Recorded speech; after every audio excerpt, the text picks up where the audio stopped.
Aurangabad train हादसे में हमारे देश के जो भी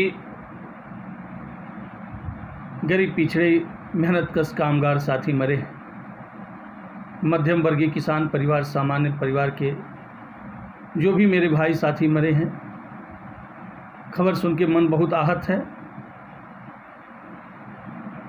मैं श्रद्धांजलि अर्पित करता हूँ, नमन करता हूँ अपने उन सभी भाइयों को और उनके परिवार के प्रति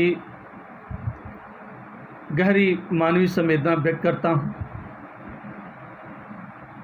अब क्या हो, कुछ नहीं होगा, जाने वाले तो चले गए, अब लौट के नहीं आएंगे। लेकिन एक चीज़ ज़रूर होगा और हो रहा है, टीवी पे लाश पे राजनीति हो रही है। गरीब पिछड़े दलित सामान्य परिवार के, मध्यम वर्गीय परिवार के, किसान के बेटों के लाश के ऊपर राजनीति हो रही। शर्म नहीं आ रही लोगों को राजनीति करने में। कोई इनको दोषी बता रहा है, कोई उनको दोषी बता रहा है, कोई अपना दोष मानने को भी तैयार नहीं। अजीब परंपरा है इस लाशों पे राजनीति करने का। भारतीय जनता पार्टी की सरकार से मैं सवाल पूछता हूं कि क्या ये सही है? अभी मैंने भारत टीवी पे मैंने देखा, डिबेट चल रहा है। क्या लाशों पे इसी प्रकार के डिबेट होंगे इसलिए कि गरीब मरा है? ये वही भारत है ना, ये वही गरीब है ना जो भारत के लोकतंत्र के हिस्सा हैं या किसी और देश के हिस्सा है? क्या ये लोकतंत्र के हिस्सा नहीं? क्या गरीब सिर्फ चुनाव के समय लोकतंत्र के हिस्सा होते हैं? ये वही गरीब हैं, ये वही मध्यम वर्गीय कामगार मेहनतकश इंसान हैं, ये वही किसान सामान्य परिवार के बेटे हैं जो प्रदेशों में जाकर के अपने परिवार के भरण पोषण के लिए मेहनत करते हैं। और इनके मेहनत के बदौलत भारत मजबूती से खड़ा है, भारत में विकास हो रहा है। इनके मेहनत के बदौलत ही अच्छे दिनों का नारा और सपना दिखाया जाता है, दिया जाता है। क्या ये सही है कि इनकी लाश पे डिबेट हो, इनकी लाश पे राजनीति हो? और शर्म नहीं आती लोगों को? छी है ऐसी राजनीति पे जो डिबेट में जरा सा भी उनके अंदर कोई भी संकोच का भाव नहीं है। बेशर्मी से पूरा डिबेट में एक दूसरे को दोष दे रहे हैं, चिल्ला रहे हैं। आदरणीय प्रधानमंत्री जी, मैं आपसे अपील करता हूं कि बंद हो ऐसा कार्रवाई इस देश के अंदर जो लाशों पे डिबेट में बेशर्मी से लोग राजनीति करते हैं। कोई इस पार्टी को दोषी देता है, कोई उस पार्टी को दोषी देता है और कोई अपना दोष मानने को तैयार नहीं है। मैं इस गरीब मध्यम वर्गीय परिवार के किसान के बेटे जो भी मरे हैं, किसी का भाई मरा है, किसी का पति मरा है, किसी का घर का चिराग खत्म हुआ है, किसी के घर के सारे सुख के साधन खत्म हो गए, सहारे खत्म हो गए, और फिर भी राजनीति करने वालों को शर्म नहीं आती है।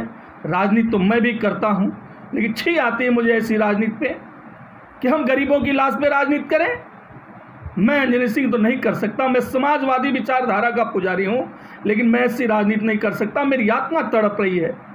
मेरे देश का भाई मरा, मेरे देश का जवान साथी मरा है, गरीब कामगार मेहनतकश इंसान मरा, और शर्म नहीं आ रही लोगों को राजनीति करते हुए।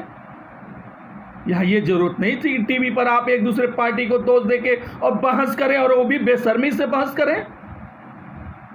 अरे भाई, दोष तो है, जिनकी सरकारें हैं, जिस राज्य में है, जिस केंद्र में है, सरकार का ही दोष है। ये वही गरीब है, ये वही भारत है जहां प्लेन की व्यवस्था पूरी तन्मयता से प्लानिंग की जाती है।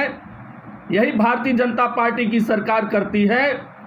मैं इसके लिए दोष नहीं देता। जो लोग विदेश में हैं वो भी हमारे हैं, उनको बुलाइए, जहाज से बुलाइए, क्योंकि वो जहाज से ही आएंगे।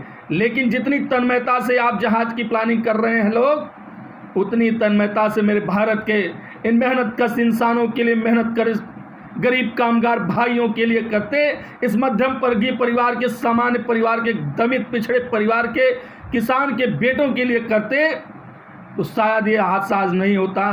कोई सड़क पे पैदल चलते हुए मर जा रहा है, कोई भूखों दम तोड़ जा रहा है। लोगों की जरूरत है घर जाना, लोग बाहर में परेशान हैं। इस बात को सरकार समझती क्यों नहीं?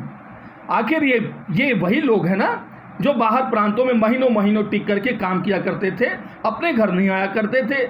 आखिर आज वो समस्या क्या है जिस कारण ये अपने घर आ रहे हैं? कहीं न कहीं इनको भूख परेशान कर रही, कहीं न कहीं इनको ज़रूरत परेशान कर रही है, और कहीं न कहीं सरकारें फेल हैं इन गरीब मध्यम वर्गीय परिवारों को सहयोग दे पाने में, इन कामगार लोगों को सहयोग दे पाने में। ये वही मध्यम वर्गीय परिवार के लोग हैं आदरणीय प्रधानमंत्री जी, जो सत्ता में भेजे हैं आपको, भारतीय जनता पार्टी को और अन्य प्रांतों में अन्य सरकारों को, अन्य दलों को। कृपया इनका भी सम्मान हो और इनकी लाश पे राजनीति बंद करें। प्रधानमंत्री जी, आप ऐसा आदेश तो करिए कम से कम। देखिए डिबेट में क्या हालात हैं, क्या हालात हैं। किसी के घर में दुखों से सहा नहीं जा रहा, रोया नहीं जा रहा, रहा नहीं जा रहा, लोगों के हालात खराब हैं। गरीब मध्यम वर्गीय परिवार की माताएं व्यथित हैं, बेटे व्यथित हैं, और टीवी पे शर्म नहीं आ रही लोगों को राजनीति करने में। डिबेट में इस प्रकार का डिबेट होता है।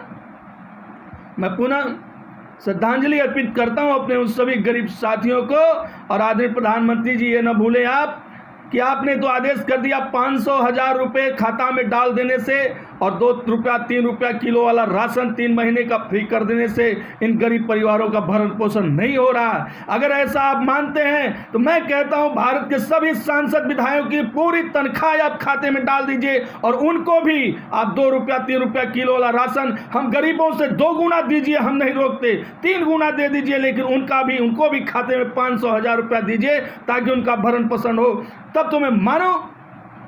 लेकिन ऐसा नहीं होगा, सिर्फ यहाँ गरीबों के लाश पे राजनीति होगी। मुझे शर्म आती है ऐसे राजनीतिक व्यवस्था पे। जय हिंद, जय समाजवाद। मैं अखिलेश का सिपाही हूँ, मैं समाजवादी पार्टी का सिपाही हूँ। मुझे बड़ा दुख हो रहा है क्योंकि मेरे अपने गरीब साथी मरे हैं, मेरे अपने पिछड़े कामगार भाई मरे हैं, मेरे दमित कामगार भाई मरे हैं, मेरे सामान्य परिवार के किसान के बेटे, मध्यम वर्गीय परिवार के भाई बेटे मरे हैं। मुझे बड़ा इस बात का दुख है, बहुत दिल मरमाहत है। आप सभी को पुनः, सभी मरने वाले साथियों को जो लॉकडाउन में जहाँ जहाँ मरे, मैं सबको श्रद्धांजलि अर्पित करता हूँ। उनके परिवारों के प्रति मैं गहरी संवेदना व्यक्त करता हूँ। जय हिंद, जय समाजवाद।